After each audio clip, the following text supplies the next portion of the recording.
بسم الله الرحمن الرحيم. يا أيها الذين آمنوا إذا نودي للصلاة من يوم الجمعة فاسعوا إلى ذكر الله وذروا البيع ذلكم خير لكم إن كنتم تعلمون. إن الحمد لله نحمده ونستعينه ونستغفره ونعوذ بالله من شرور أنفسنا ومن سيئات أعمالنا. من يهده الله فلا مضل له ومن يضلله فلا هادي له. أشهد أن لا إله إلا الله وحده لا شريك له وأشهد أن محمدا عبده ورسوله لا نبي بعده.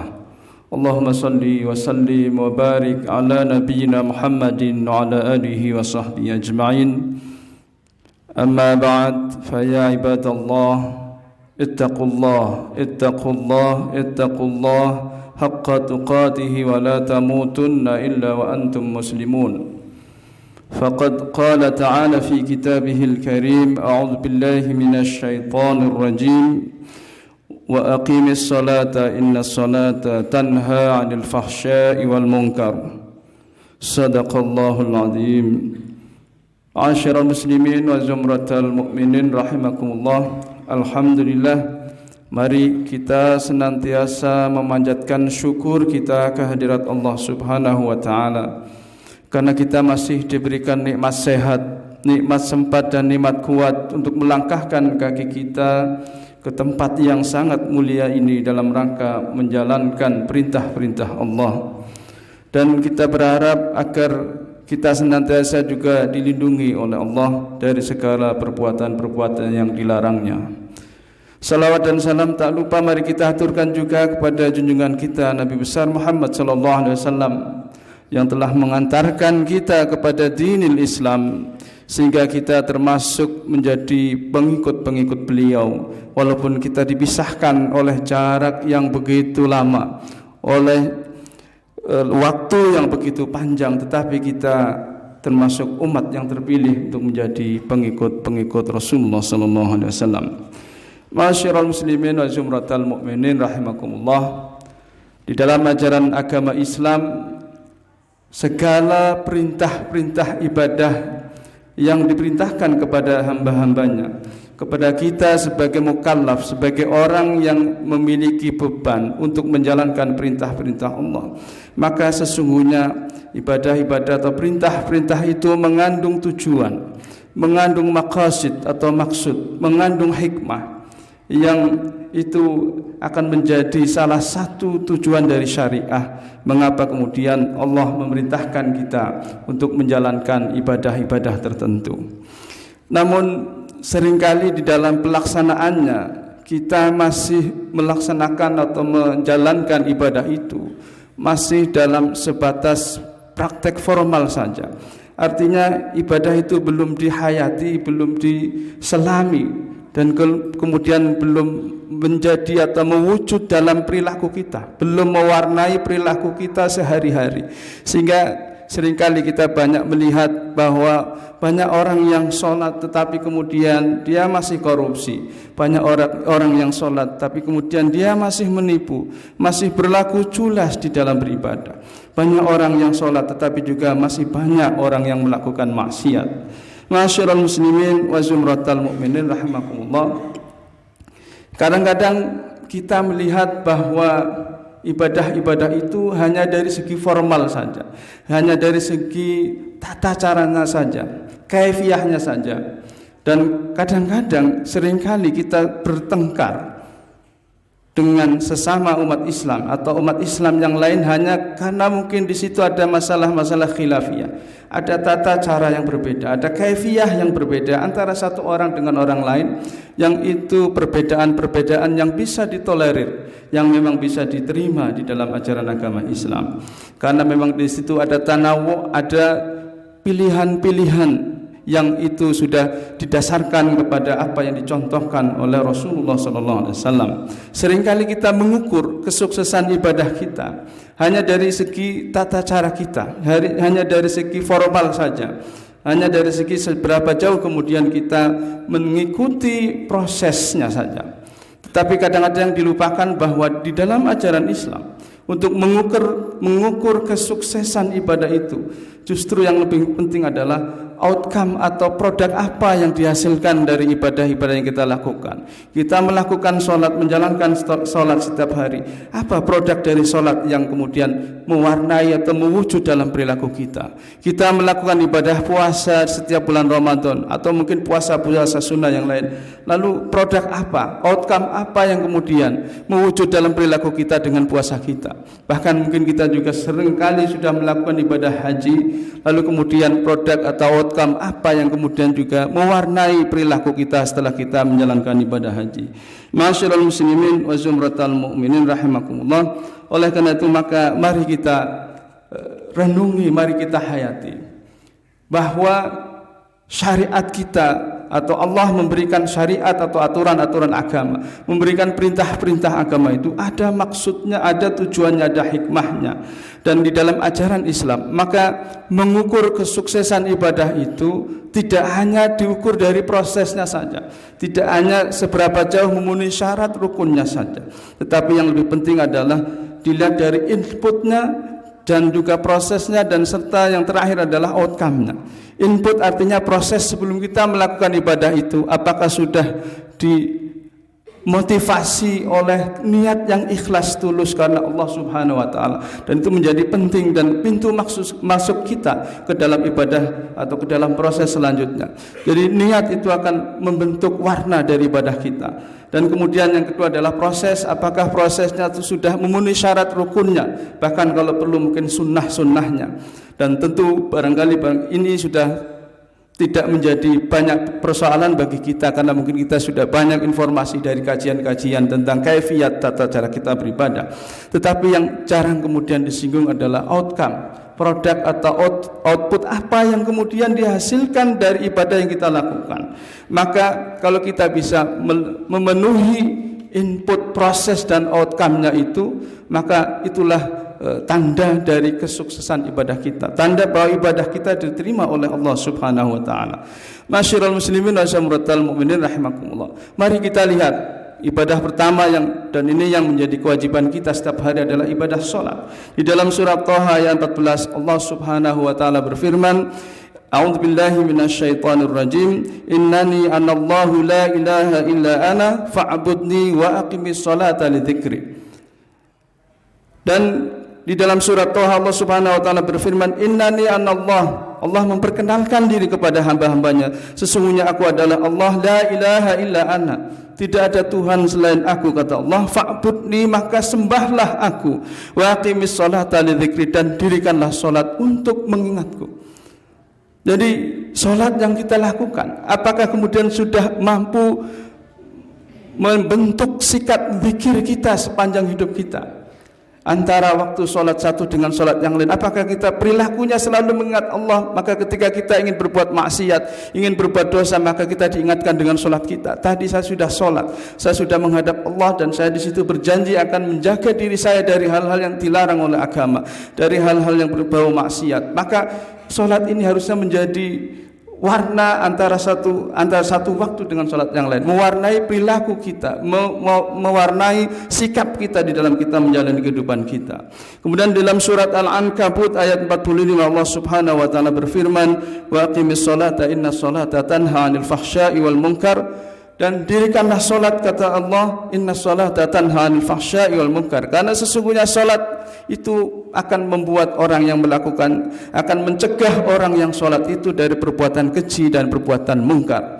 Maka dengan pernyataan dari Al-Quran ini ingin menyatakan bahwa sholat yang sukses itu bukan hanya yang dilakukan secara benar kaifiyahnya, tetapi yang lebih penting adalah mampukah sholat kita memproduk perilaku, menghasilkan sikap yang kemudian tanha 'anil fahsya'i wal munkar, membuat kita menghindari perbuatan-perbuatan keji dan mungkar. Kalau sholat kita kemudian tidak bisa mewarnai kehidupan kita, tidak bisa mewarnai perilaku kita. Kita masih korupsi, kita masih berbohong, kita masih suka mengambil hak orang lain, kita masih berlaku culas di dalam berdagang, dan berbagai macam bentuk-bentuk perilaku kemaksiatan yang ada di dalam masyarakat kita, maka perlu kita bertanya, apakah sholat kita sudah benar? Apakah sholat kita sudah sesuai dengan apa yang dikatakan di dalam Al-Quran? Inna sholata tanha 'anil fahsya'i wal munkar. Masyaallah muslimin wa sumratal mu'minin rahimakumullah. Oleh karena itu maka dalam hadis Rasulullah sallallahu alaihi wasallam bersabda ketika menafsirkan ayat ini, maka kemudian Rasulullah bersabda, "Man lam tanhahu sholatuhu 'anil fahsya'i wal munkar fala sholata lahu." Orang yang sholat lalu kemudian sholatnya tidak mampu mencegah perbuatan orang itu dari perbuatan keji dan mungkar, fala sholata lahu, maka sholatnya itu tidak bermakna. Barangkali mungkin secara fikih menggugurkan kewajiban saja, tetapi nilainya tidak ada, kosong di situ. Tidak ada nilai karena apa? Karena dia tidak mampu membangun perilaku, tidak mampu melahirkan sikap, tidak mampu membentuk perilaku kita yang kemudian menjauhkan diri kita dari perbuatan keji dan mungkar. Maka kalau ada orang yang sholat tetapi kemudian setelah itu bermaksiat, maka perlu dipertanyakan apakah sholatnya itu sudah benar, apakah sholatnya itu sudah memenuhi kriteria atau maqasid atau tujuan dari syariah sholat itu sendiri. Ma'asyiral muslimin wa sumratal mu'minin rahimakumullah. Demikian juga dalam ibadah puasa kita, Allah sudah menjelaskan tujuan dari ibadah puasa itu, la'allakum tattaqun, agar supaya kita menjadi orang yang bertakwa. Jadi nanti kalau kita sudah memasuki bulan Ramadan, puasa 1 bulan, maka perlu kita bertanya kepada diri kita, apakah kemudian puasa yang sudah kita lakukan menjadikan diri kita menjadi manusia yang lebih bertakwa? Apakah takwa itu secara sederhana digambarkan dengan 2 sisi atau 2 kutub. Yang pertama adalah al-imtisal bil awamir. Yang namanya takwa itu dia harus menghasilkan produk dalam bentuk apa? Ketaatan. Jadi keringanan hati kita untuk melaksanakan segala yang diperintahkan oleh Allah Subhanahu wa taala. Maka kalau seharusnya atau idealnya orang yang sudah puasa, maka seharusnya dia akan lebih ringan untuk menjalankan ibadah, lebih ringan untuk menjalankan perintah-perintah Allah. Maka kalau dalam tradisi kita, dalam masyarakat kita, biasanya ketika setelah Ramadan justru mengalami penurunan. Ketika Ramadan kita semangat sekali menjalankan ibadah yang wajib, bahkan yang sunnah-sunnah kita ikuti. Tetapi kemudian setelah bulan puasa, yang seharusnya grafiknya naik tetapi justru kadang-kadang turun. Berarti tidak menjadikan takwa di dalam diri kita, tidak bisa membangun motivasi, semangat atau energi untuk menjalankan. Semakin kita mampu menjalankan perintah-perintah atau al-imtisal bil awamir. Kemudian takwa atau kutub takwa yang kedua adalah al-ijtinab 'anil nawahi. Maka puasa itu harusnya mampu mencegah kita dari segala larangan-larangan Allah. Maka oleh karena itu kalau nanti kita sudah berpuasa, harusnya puasa itu semakin mampu menjadi benteng bagi diri kita dari segala perbuatan-perbuatan yang dilarang oleh Allah Subhanahu wa taala. Maka kalau itu belum terjadi atau belum mewujud dalam perilaku kita, maka kita perlu koreksi diri, perlu bermuhasabah. Barangkali mungkin kita masih berpuasa sebagaimana yang disebutkan oleh Rasulullah, wa kam min shaimin laisa lahu min siyamihi illal ju' wal 'atash. Banyak orang yang berpuasa tetapi kemudian tidak ada yang bisa dipetik dari puasanya kecuali hanya lapar dan dahaga saja. Na'udzubillahi min dzalik. Ma'asyiral muslimin wa sumratal mu'minin rahimakumullah. Demikian juga ibadah zakat yang diperintahkan kepada kita, bagi kita yang mampu atau memiliki kelebihan harta, maka sesungguhnya itu juga disebutkan fungsi atau hikmah atau maqasid syariahnya. Di dalam surat At-Taubah ayat 103 Allah Subhanahu wa taala berfirman, a'udzubillahi minasyaitonir rajim, khudz min amwalihim shadaqatan tutahhiruhum wa tuzakkihim biha wa shalli 'alaihim inna salataka sakanul lahum wallahu samiun alim. Kata Allah, ya khudz wahai Muhammad, ambillah wahai Muhammad min amwalihim, dari harta mereka, shadaqatan, sedekah atau zakat atau harta yang harus disedekahkan. Apa fungsinya? Tutahhiruhum, adalah untuk mensucikan harta orang yang memiliki harta itu. Wa tuzakkihim biha, dan untuk semakin menambah investasi keuntungan bagi orang yang berzakat atau bersedekah itu. Washolli alaihim, dan salatlah atau doakanlah pada mereka, karena sesungguhnya salat atau doa engkau ya Muhammad sakanul lahum, akan memberikan ketenangan bagi orang-orang yang bersedekah itu. Wallahu sami'un alim, dan Allah Maha mendengar dan Maha mengetahui. Ma'asyiral muslimin wa zumratal mu'minin rahimakumullah. Maka zakat di sini punya dua fungsi sekaligus. Yang pertama adalah fungsi tathhir, fungsi untuk mensucikan harta. Barangkali kita tidak bisa menjamin 100% bahwa harta yang kita peroleh adalah 100% halal. Tidak mungkin itu. Pasti ada margin errornya, pasti ada nisbah tertentu yang kemudian di situ mungkin kurang halal atau kurang barokah. Karena barangkali mungkin kita bekerja dengan waktu tertentu, tapi kemudian kadang-kadang kita kurang dari waktunya, atau kita korupsi waktu, atau korupsi mungkin tenaga dan sebagainya. Maka harta yang kita peroleh perlu kita sucikan dengan cara bersedekah atau berbagi sebagian dari harta yang kita miliki. Fungsinya adalah untuk membersihkan harta kita dari sumber-sumber atau dari harta yang kita peroleh dengan sumber-sumber yang tidak halal atau mungkin kurang barokah.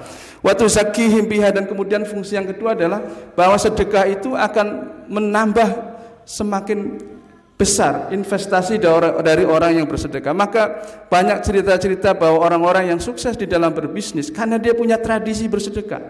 Dia punya tradisi wakaf, dia punya tradisi mengorbankan sebagian hartanya dibagi kepada orang lain. Karena semakin banyak dia berbagi, maka akan semakin banyak dia mendapatkan harta dari Allah Subhanahu wa taala. Maka itulah fungsi zakat, fungsi sedekah, fungsi berbagi dari harta yang kita miliki. Kemudian yang terakhir, ma'asyiral muslimin wa zumratal mu'minin rahimakumullah, ibadah yang kelima sebagai bagian dari rukun Islam adalah ibadah haji. Maka di dalam konsep Islam, outcome dari haji itu disebut dengan al-hajjul mabrur. Jadi produk dari haji adalah haji mabrur. Maka orang yang sudah melaksanakan ibadah haji, maka harusnya dia menjadi orang yang mabrur. Apa mabrur itu?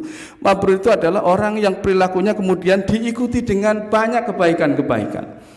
Artinya bahwa kemudian terjadi ada semacam perubahan luar biasa dari orang yang haji itu, dari sebelum dia berhaji dan setelah dia berhaji. Ada perubahan yang nyata di situ.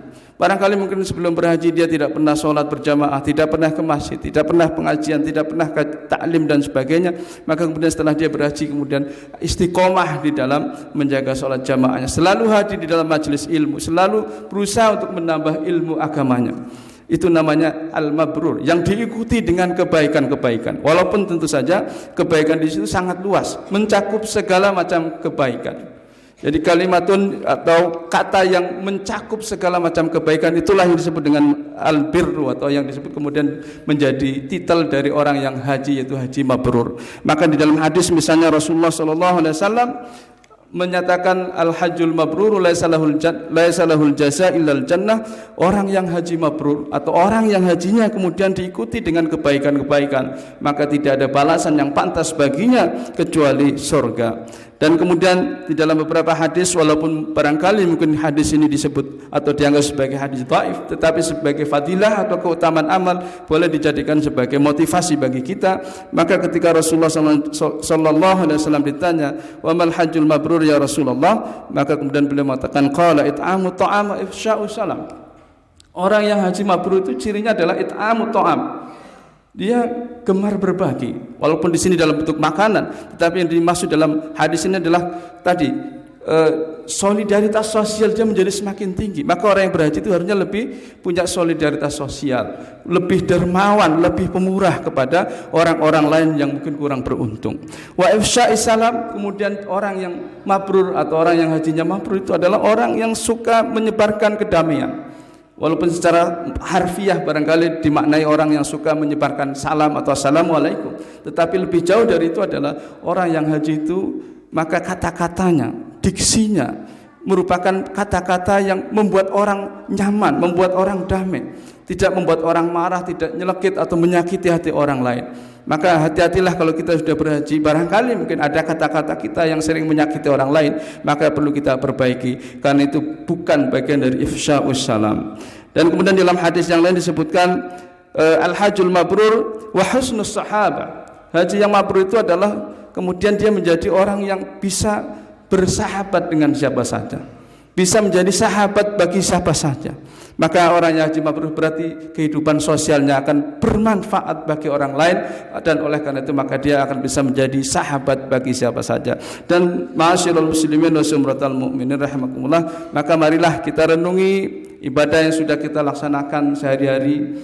Ya, barangkali mungkin sudah kita sempurnakan sampai haji dan sebagainya. Maka mari kita bermuhasabah, apakah sholat kita sudah mampu mencegah kita dari perbuatan keji dan mungkar. Kalau kita masih berbuat keji, berbuat mungkar, bermaksiat, maka kita perlu mempertanyakan dan perlu memperbaiki sholat kita.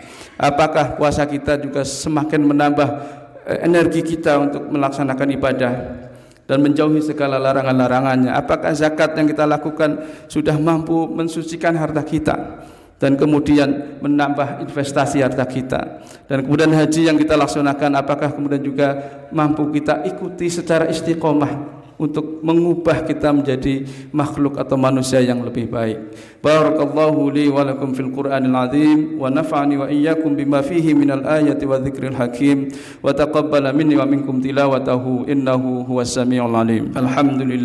Alhamdulillah hamdan katsiran kama amar. Asyhadu an la ilaha illallah wahdahu la syarika lah wa asyhadu anna Muhammadan abduhu wa rasuluhu la nabiyya ba'dah. Allahumma salli wa sallim wa barik ala nabiyyina Muhammadin wa ala alihi wa sahbihi ajma'in.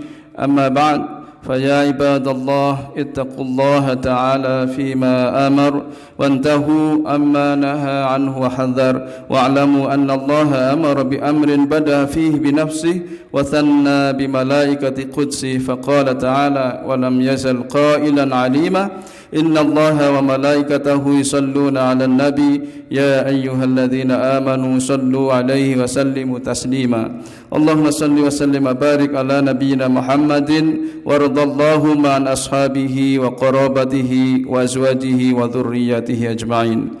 Allahumma ighfir lil muslimin wal muslimat wal mu'minin wal mu'minat al ahya'i minhum wal amwat innaka sami'un qaribun mujibud da'wat. اللهم انصر من نصر الدين واخذل من خذل المسلمين وأعل كلمتك إلى يوم الدين واجعل بلدتنا هذه آمنة مطمئنة وسائر بلدان المسلمين عامة. ربنا آتنا في الدنيا حسنة وفي الآخرة حسنة وقنا عذاب النار. عباد الله إن الله يأمركم بالعدل والإحسان وإيتاء ذي القربى وينهى عن الفحشاء والمنكر والبغي يعظكم لعلكم تذكرون. فاذكروا الله العظيم يذكركم واشكروه على نعمه يزدكم واسألوه من فضله يعطكم ولذكر الله أكبر. إن صلاتي ونسكي ومحياي ومماتي لله رب العالمين.